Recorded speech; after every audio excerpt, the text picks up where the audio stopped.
নমস্কার বন্ধুরা, আজ আপনাদের সঙ্গে শেয়ার করছি পটলের একটি একদম ইউনিক রেসিপি, আর খেতেও খুব সুন্দর।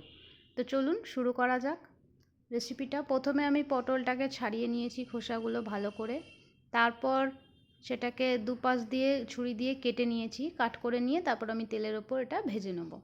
একটু লালচে করে ভালো করে ভেজে নেব পটলগুলো, যেহেতু পটলের মধ্যে একটু জল জল ভাবটা থাকে, তাই জন্য একটু ভালো করে ভেজে নেব। ভেজে নেওয়ার পর আমি এদিকে কড়াইতে তেল গরম করে দিয়ে দিচ্ছি ফোড়ন, গোটা গরম মশলা ফোড়ন দিচ্ছি, দারচিনি লবঙ্গ আর এলাচ।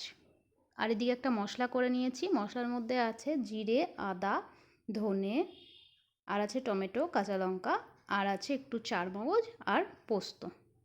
এই সামান্য উপকরণ দিয়ে মশলাটা ভালো করে পেস্ট করে নিয়েছি।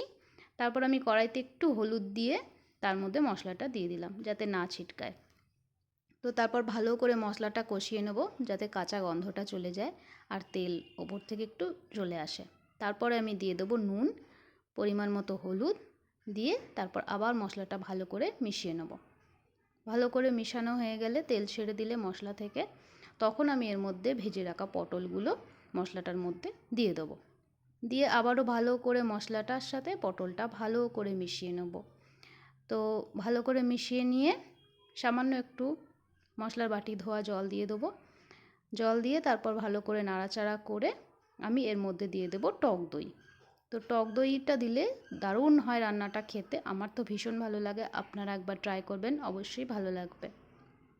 তো আমি পটল খেতে চাই না, এরকমভাবে করলে খুবই ভালো লাগে, সেই জন্য আমি এরকমভাবেই করি।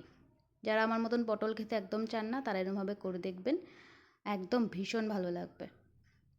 তো এবার ভালো করে দইটা দিয়ে নাড়িয়ে চাড়িয়ে দইটাকে ভালো করে ফাটিয়ে নিয়েছি, না ফাটালে কেটে যেতে পারে। তো তারপর একটু ভালো করে হালকা আঁচে ফ্লেমটা আসতে দিয়ে তারপর আমি এর মধ্যে দিয়ে দিলাম কাসুরি মেথি। কাসুরি মেথির পর একটু গুড় দিয়ে তারপর আমি নামিয়ে নেব। এখানে আমার পটল রেডি। কেমন লাগছে দেখতে অবশ্যই কমেন্ট করে জানাবেন। আজকের মতন টাটা, ধন্যবাদ।